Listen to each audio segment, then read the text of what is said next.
em nome do teu Filho amado Jesus, que vive e que reina para todo sempre. Amém.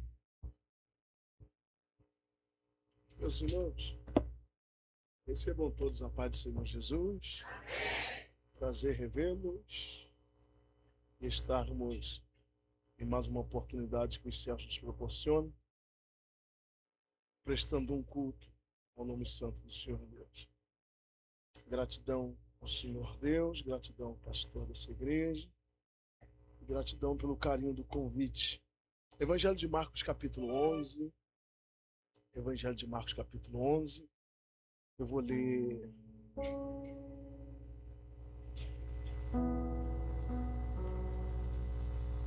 dois textos, a saber, o verso 1 e o verso 2.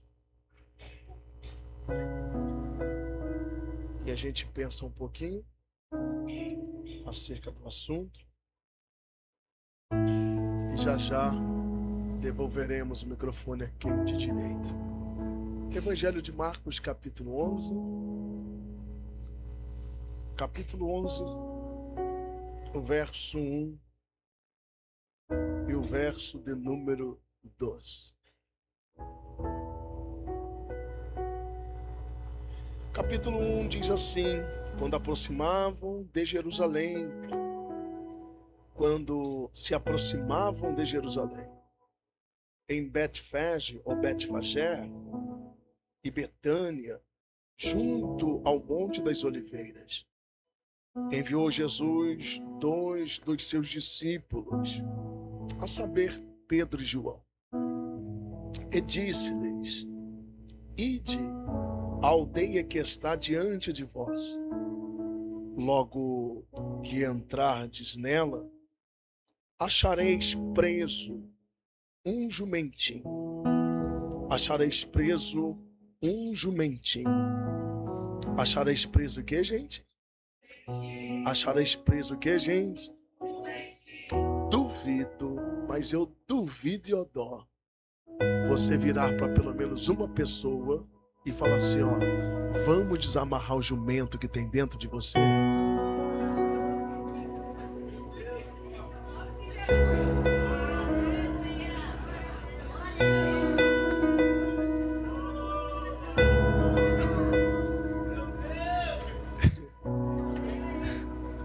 Esse papo é estranho, não é estranho? Mas ele é verdade. Vocês sabiam que vocês têm um jumento dentro de vocês? Tem uns aí que tá relinchando. Vamos soltar esse jumento hoje? Quem topa? É que você gostou, né? Ai, deve estar curioso. Tipo, tem um ali que me olhou assim, pô, que parada é essa? O que está rolando? Fica em paz. Te assenta aí e é sobre isso que a gente fala hoje, tá bom? Já vou beber um golinho para te dar direito de galardão no tribunal compensatório.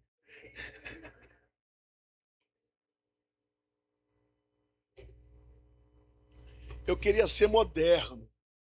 Sou muito analógico. A minha mentalidade é meio antiga. Eu acho maneiro quando vejo a galera igual ele ali com a garrafinha. Eu pensei, acho que eu ia levar uma garrafinha também, né, velho? Vai ficar um negócio meio esquisito, né? Parar pra pegar a garrafinha. Tu usa, Eloy, a garrafinha? Usa, Eloy.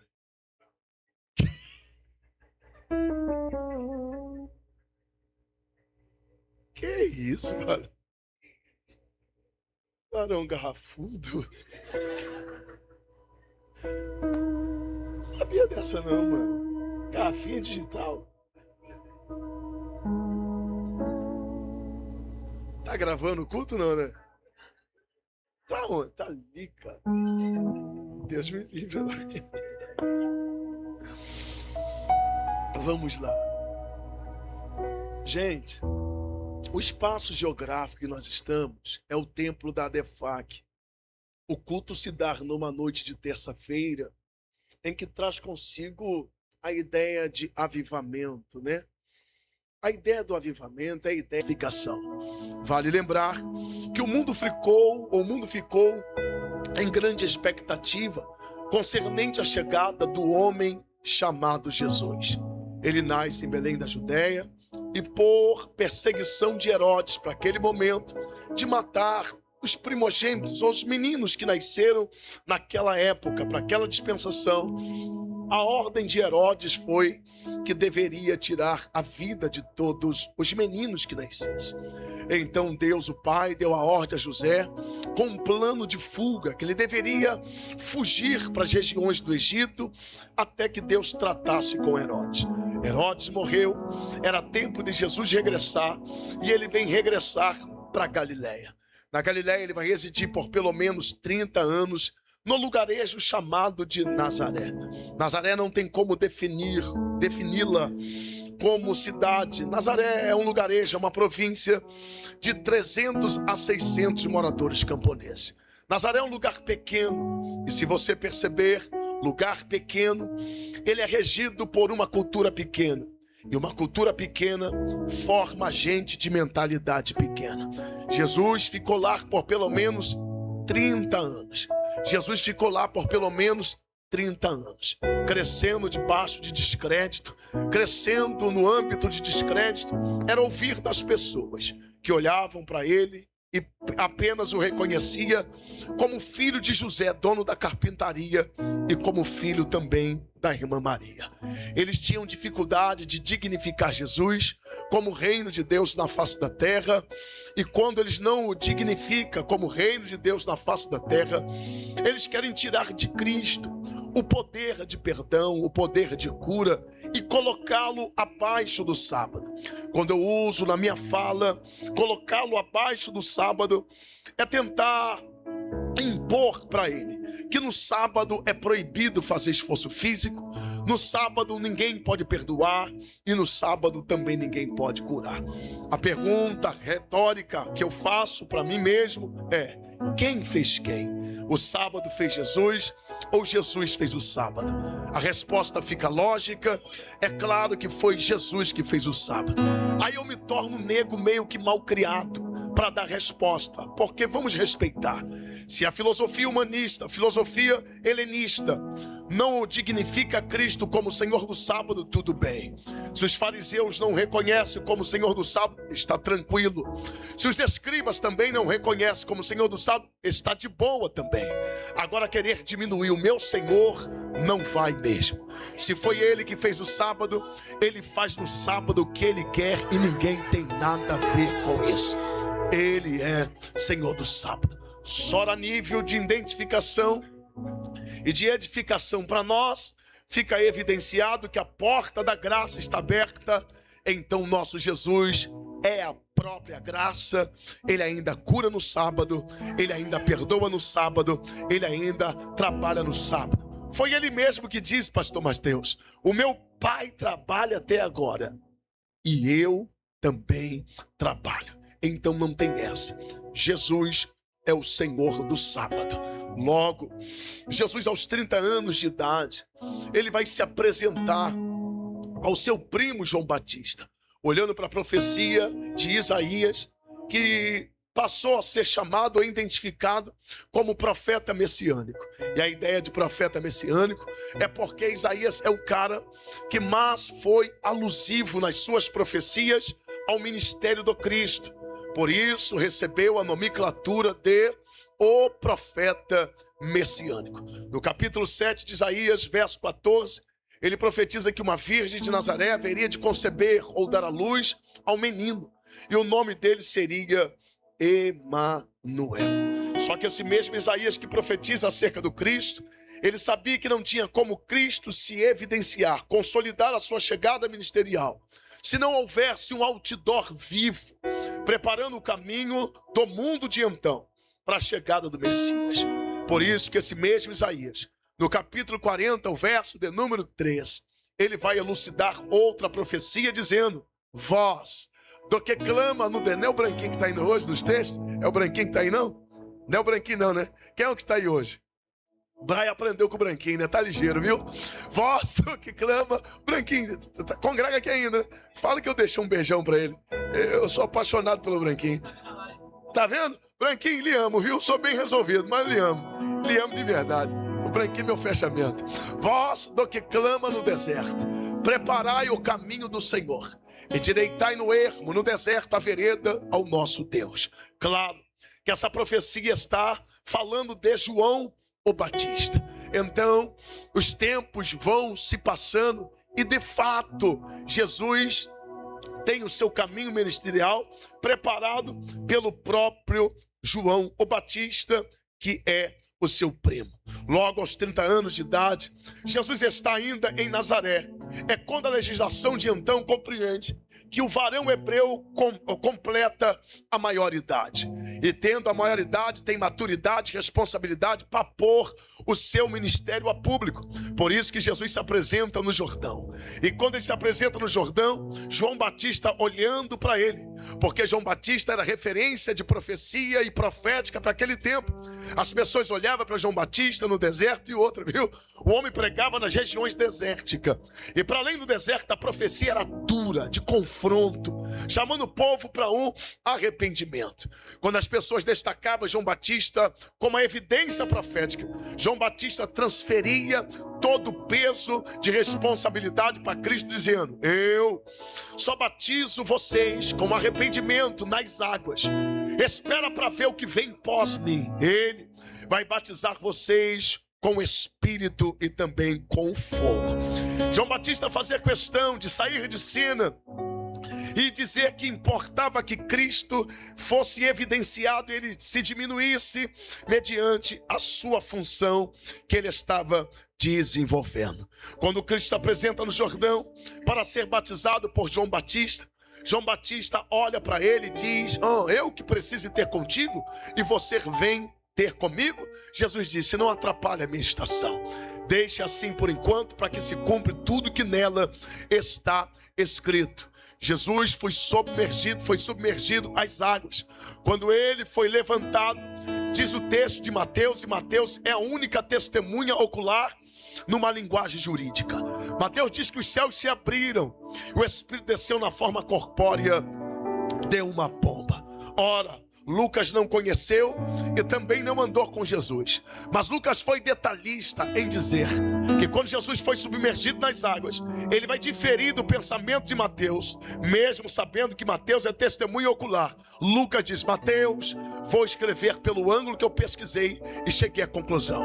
O texto não diz que os céus se abriu, Mateus. O texto diz que antes dos céus se abriu, Jesus saiu para um lugar à parte e, tendo se colocado em oração, os céus se abriu. Para mim, essa versão de Lucas é precisa, é extraordinária, porque o céu não abre por causa de simpatia, o céu não abre por causa de rosa ungida, o céu não abre por causa de sal grosso. O céu ainda só se abre por causa de uma chave chamada oração. Oração.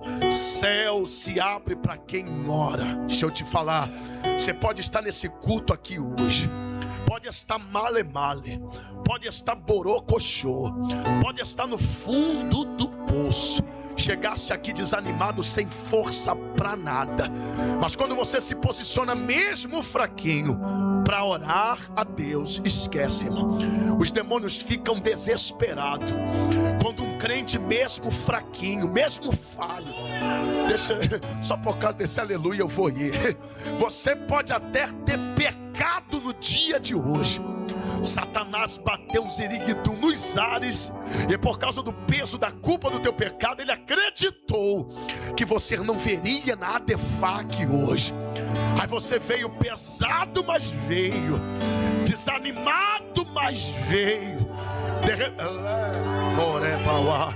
de repente sem palavras, mas veio.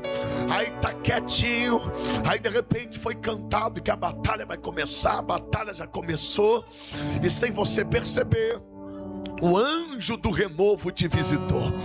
Aí você começou, é assim mesmo, começou com esse glória a Deus arrastado, aleluia, meio tímido, porque a consciência da culpa ainda está aí, e você levanta a mão, não levanta, dou glória ou não dou glória, dou aleluia ou não dou aleluia, e o Espírito está te impulsionando. Vai, começa com pouco que você tem, porque usando pouco que você tem, ainda é a chave que vai fazer os céus se abrir. E não é que quando os céus se abrem, eita, é derramado renovo sobre nós, é derramado milagres sobre nós. E aí já era o que era fraco, já não está mais fraco, porque já foi renovado na presença do Espírito. Eita, quando esse culto terminar, você vai sair daqui mais forte do que os personagens que compõem a Liga da Justiça. Você vai sair daqui forte, ousado. E quando chegar em casa, quem olhar para você vai perguntar aonde você estava. Porque quando você estava aqui em casa, tu estava com um olhar de dúvidas. Mesmo assim você foi. Mas agora o teu olhar não é de dúvida. Você está com um olhar determinado. Você está com um olhar firmado. Diga: é que eu fui na terça do avivamento na ADEFAC, e Deus falou pelo Espírito de profecia na boca de um pregador crioulo de quase 2 metros de altura. E ele disse que mesmo eu fraquinho, há uma chave de liberação nos meus lábios que abre os... Não sei, levanta essa mão, vai. Me tenha por chato, mas levanta a tua mão. Duvido tu levantar. Levantou? Cata a mão de alguém da direita, cata a mão de alguém da esquerda. Se ele brigar, fala: foi o pregador que pediu. Sacode a mão dele até ele acordar nesse culto e diga para ele assim: Deus está muito afim de usar a chave que está nos teus lábios. Pergunta: tu sabe que chave é? Responda: é a chave da oração. Se tiver quem ora, os céus se abrem. Se tiver quem ora, haverá resposta. Se tiver quem ora, o mioma sai agora. Se tiver quem ora, o diagnóstico muda. Os médicos vai ficar confundido, não vai entender nada, vai ficar de boca aberta e vai perguntar: o que aconteceu? Diga: eu também não sei. Eu só sei que quando eu usei a chave da oração, Deus mudou a sentença para a glória.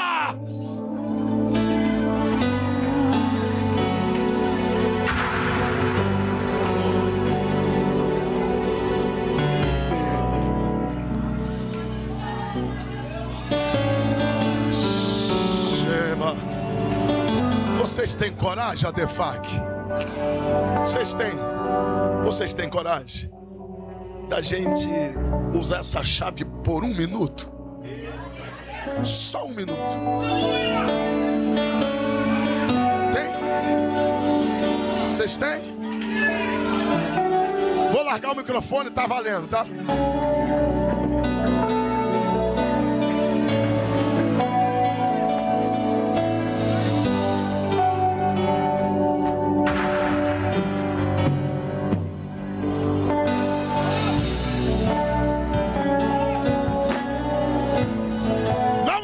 Sentir vontade para orar. Ora sem vontade. Eu não sei o que falar. Ore, ore, ore, ore, ore, ore.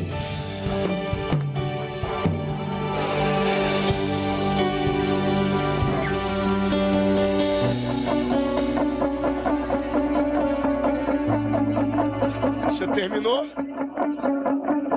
Nem fechou 1 minuto, mas já terminou?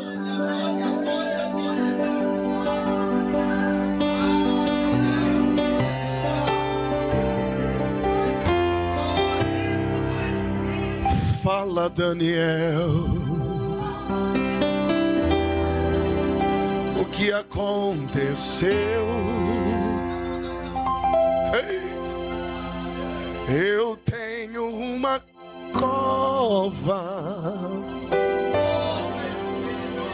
para entrar. Conta, Daniel, o que vai fazer? Eu também não sei o jeito. É só orar. Se a gente orar, o céu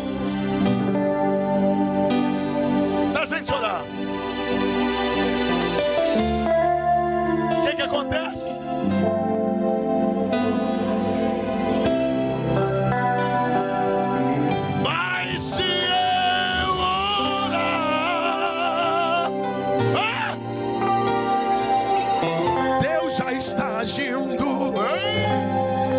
Vai entrar na cova.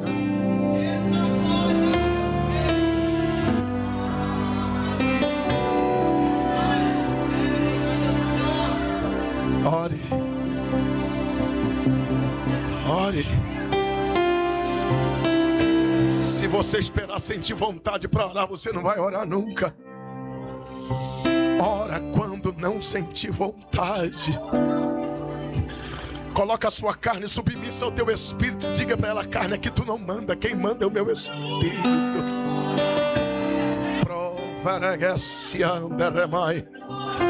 Eu não espero sentir vontade para orar, eu oro sem sentir vontade.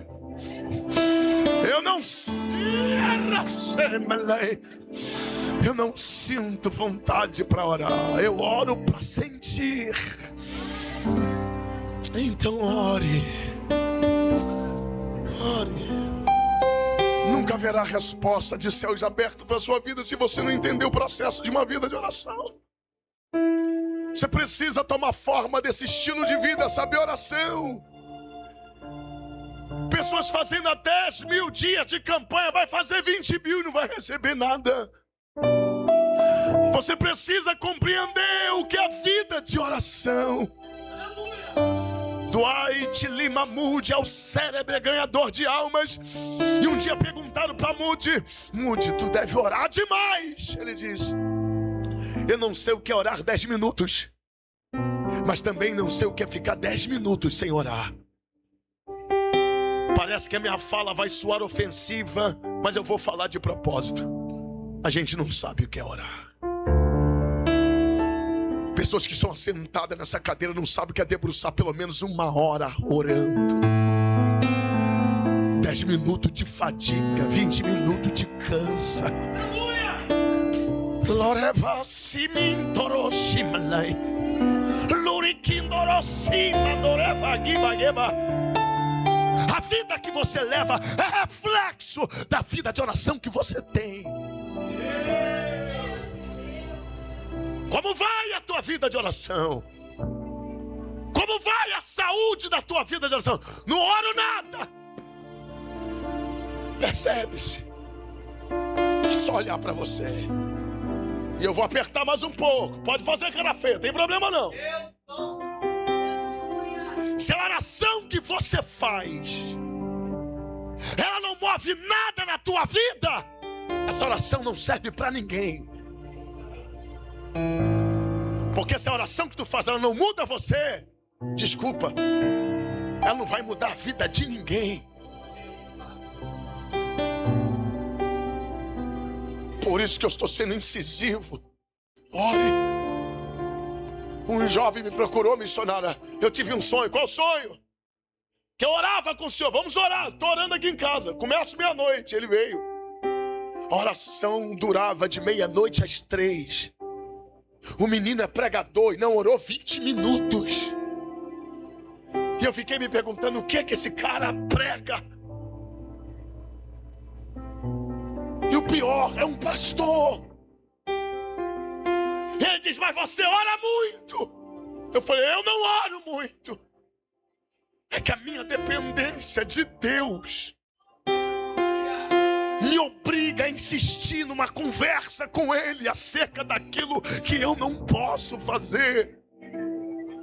Ô irmão, se vira, dá um jeito, mude esse estilo de vida. Ora, irmão. Eu sei que você programa no dia inteiro. Tá horário, eu oro. O horário passa e você não ora. Então não cai nessa programação frajunta. Já acorda orando. Já rola da cama de joelho. Tá gravando, eu vou confessar o meu pecado. Tem dia que eu tô tão cansado que eu só viro de bruço e falo: eu vou aqui mesmo. Mas já tem dia de eu estar cansado e eu dormir de joelhos. Mas eu acredito que dormir de joelhos numa oração deixa o inferno aborrecido. que mesmo meu natural estando cansado, eu não abro mão de orar. Por isso que Lucas vai enfatizar, tendo Jesus se posto a orar, os céus. Eu vou te fazer uma pergunta, mas não vou fazer. Tá sentindo vergonha, né, irmã?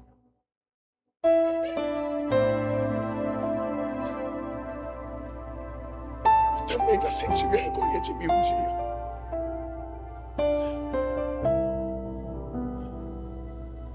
Eu já senti vergonha de mim. Sabe por que eu senti vergonha? Porque a gente perde tempo batendo um papo com quem não pode resolver nada. E eu não preparei para falar nada de oração. Abri, eu estou falando. Você já viu no Zap quanto tempo você fica de conversa fiada, de chocarrice, de fofoca, contando história de A e de B? E pergunto, o que te edifica nessa conversa? E por que tu fica horas lá? Quando tem que dobrar o joelho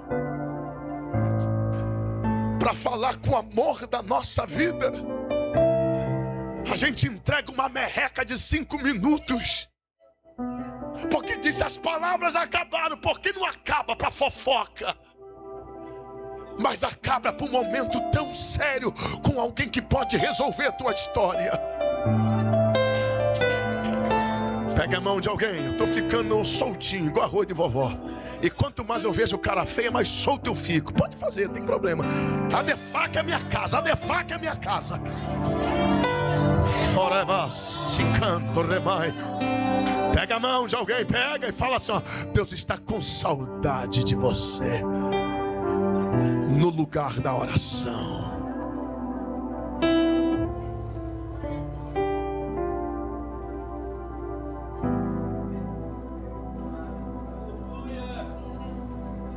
Aí tem um hino que estourou no sucesso. Você tá dedilhando aí. Eu vou orar. Bando de crente mentiroso. Canta de boca pra fora e não ora uma hora. E faz coreografia e dança. Mas quando vai pra prática de machucar o joelho na oração, de se enfrentar na oração, ora 5 merréis e quer resposta. Deus está dizendo, meu filho, ou você aprende o que é Getsemane, sangrar na oração, ou não haverá resposta de milagre.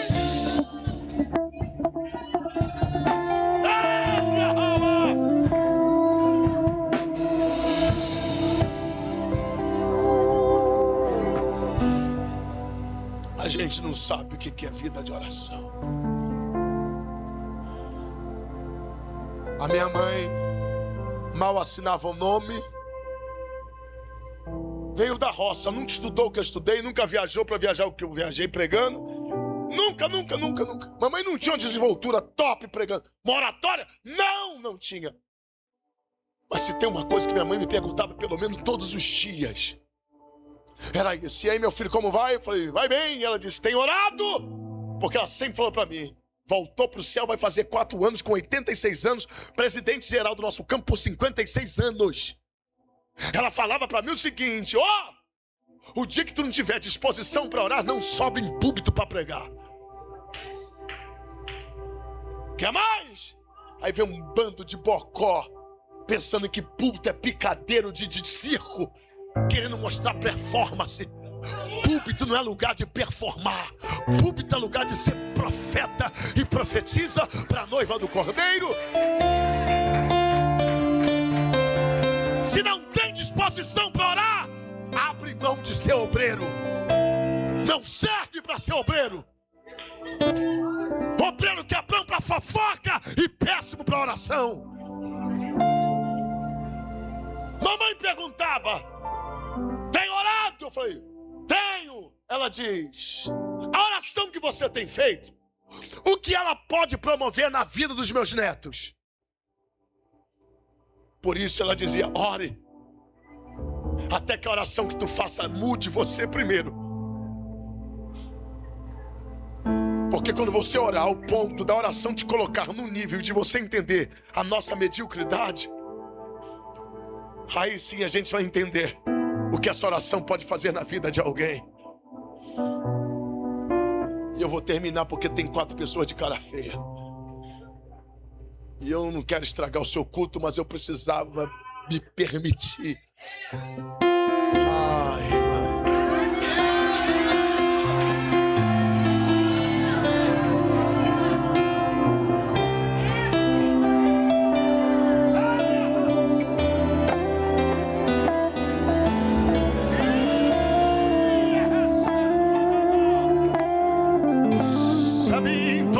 Há uma convocação do céu aqui agora.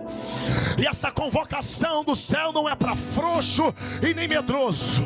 Não é para quem está de braços cruzados aceitando essa vida de mesmice. Mas essa convocação é para quem aceita mudar essa posição. É para quem aceita não continuar nessa vida estática e descruzar o braço e dizer: a partir de hoje eu aceito o desafio da oração. Pegou aí, vaso? Pegou? Se você aceitar esse novo estilo de vida, se prepare, a tua casa vai ser revolucionada pelo poder da oração.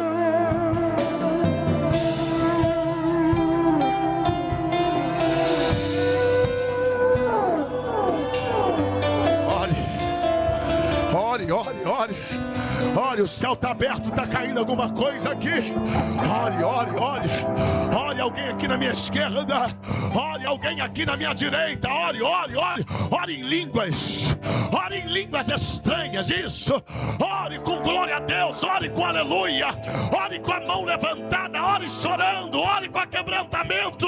Ore com arrependimento. Ore.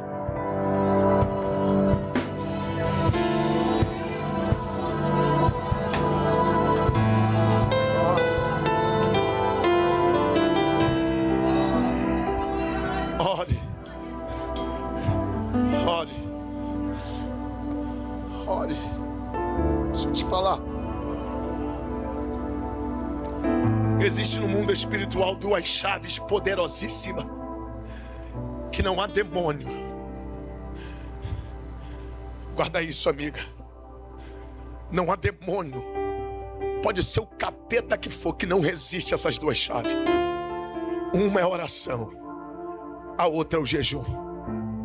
Existem portas que só a oração abre e o jejum não abre. Mas existem outras portas que só o jejum abre e a oração não abre. Agora imagine quando coado nas 2 chaves, jejum e oração. No mínimo a chave do sobrenatural vai clicar a fechadura do sobrenatural e o sobrenatural vai chegar na sua vida. Bom, pelo menos para hoje Deus me traz mais uma vez na DEFAC para liberar para nós 2 chaves. A primeira é essa, é a chave da oração. Use ela, irmão. Miranda, mas se eu começar a orar hoje eu vou só 5. Não tem jeito. Começa com esses 5 mesmo. Porque o que te leva para o nível top é o mesmo exercício repetido diversas vezes até que o teu corpo espiritual entenda que o seu corpo natural está sendo treinado para um novo estilo de vida. Então começa orando 5. Amanhã sobe para 10.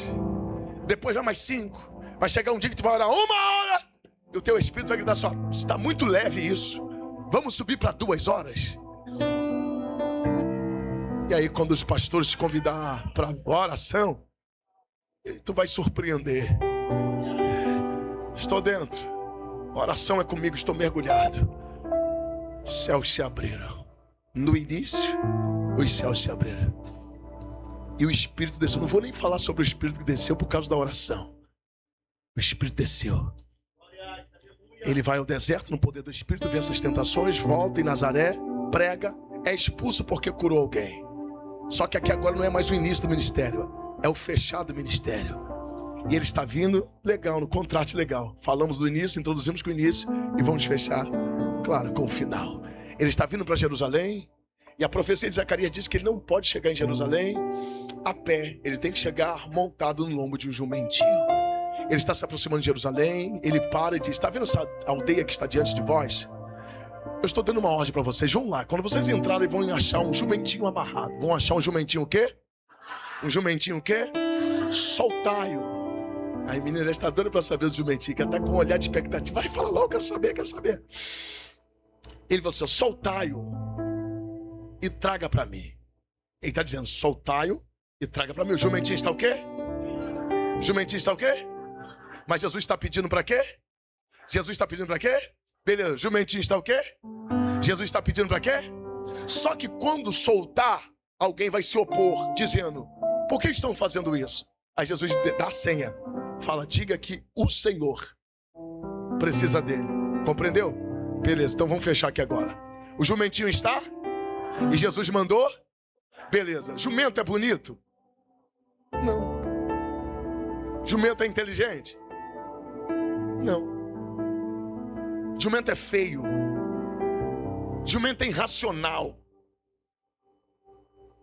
Jumento não é inteligente. Então vamos lá. Jumento é usado para montaria, para arar terra e transporte de carga. Jesus está dizendo, jumento, o melhor que você tem não é beleza nem inteligência. O melhor que você tem é o quê? A força que está amarrada. Pergunta que não cala. Que graça tem, ou que valia tem na vida uma força que está presa? Vou perguntar de novo até você me responder. Que valia tem na vida uma força presa? Se o jumento é inteligente, se o jumento não é inteligente, não é bonito, então o que ele tem de melhor é o quê? Só que a força está? Beleza, aí Jesus fala, essa força não vale nada presa. Eu dei esse arrudeio todinho só para me reportar a você. Que de repente até viveu um momento de lampejo na vida e achou que estava... Não, é o ápice, é top. Abriu um negócio, já tá bom. Cantou um hino, Jesus visitou, tá, pregou 3 mensagens, deu certo. Ó, tá bom demais. Aí Jesus me trouxe aqui para te contrariar, dizendo, ei, eu vim aqui hoje na DEFAC para desamarrar esse jumento que está preso dentro de você. Eu vim aqui hoje para que fique proibido por lei que você saia daqui hoje com essa força amarrada dentro de você. E nem você sabe o potencial da força que você tem. Tem um jumento aí dentro de você com muita aptidão de conquista. Mas alguns acontecimentos chegaram à sua vida e atrofiou essa força.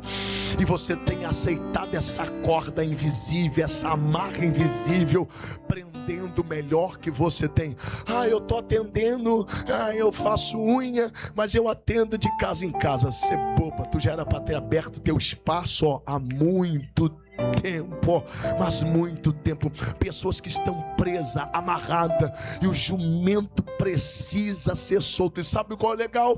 Para essa força que está amarrada, não sou eu que estou dizendo, é Jesus que está falando. Rapaz, essa força sua, eu preciso dela, mas essa força não terá evidência de crescimento enquanto você permitir ela ficar presa. Como eu mandei Pedro e João lá em Betfage soltar, hoje na DEFAC não tem Pedro nem João, é o próprio Espírito Santo que desceu para te convencer. Eu vou liberar essa força hoje. Já que 3 pessoas levantou a mão, já está legal, pode mais. Segura a profecia. Após esse culto, você vai começar a ver a vida por um outro ângulo. Você vai... Pegou? Então para nós dois está valendo. Você vai começar a ver a vida por uma outra perspectiva, ok? Esse jumento não vai ficar mais preso, porque a ordem veio do céu hoje. Qual é a ordem? Solta essa força agora. Tem gente que está intimidado, mas se eu soltar, vão me atacar, vão falar isso, vai falar aquilo outro. Quando alguém tentar parar a força que Deus soltou, diga assim, não para não, porque o Senhor precisa dela. O Senhor precisa dela.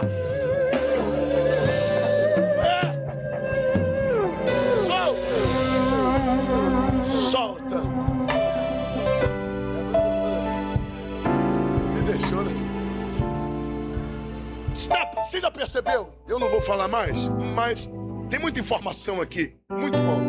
Eu ia falar sobre lugares que prendem a tua força. Eu ia falar sobre acontecimentos que prendem a tua força. Eu ia falar sobre costumes e tradições que prendem a sua força. Mas eu vou parar aqui, só lembrando a gente. Você já percebeu como é que tem gente feliz porque tua força está presa? Você já percebeu como é que o ato da tua força estar presa faz alguém feliz? Porque esse alguém tem prazer em te ver amarrado. Eles têm prazer em te ver tua vida no meio, porque... Uau. Quem está com a força amarrada perdeu o direito de progressão.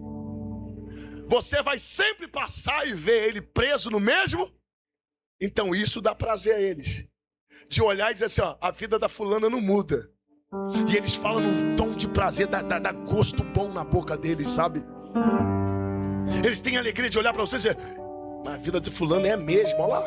Você está percebendo que a vida da fulana e do Bertano agora está se repetindo o ciclo do pai, da mãe, do vô, da avó? Olha lá, força presa, nada vai. Só que depois de hoje...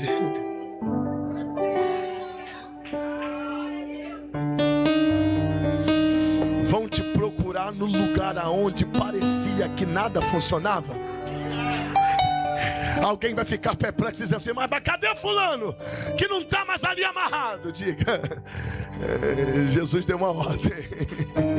Qual é a ordem? Para o Espírito Santo liberar a força dele, a força dela. Você não viu dizer, não está ouvindo falar o quê? Ele tem conquistado, a vida dele mudou. Ele até se mudou do bairro. A vida mudou, ele tem a casa própria, tem um carro próprio, a vida mudou. Não, então tem que dar um jeito. Qual é o jeito? Joga o verso 3. Aí quando eles descobrir que a tua força foi liberada, que você está cantando, está pregando, já tem a casa própria, tem negócio próprio, já tem o seu carro próprio, eles vão ficar assim, vamos dar um jeito de parar, vamos parar. Quando eles tentarem te parar, você vai dizer, não para não, porque o Senhor precisa da minha força livre, desamarrada. Recebe aí essa autoridade, recebe aí essa unção. É tempo de força liberada.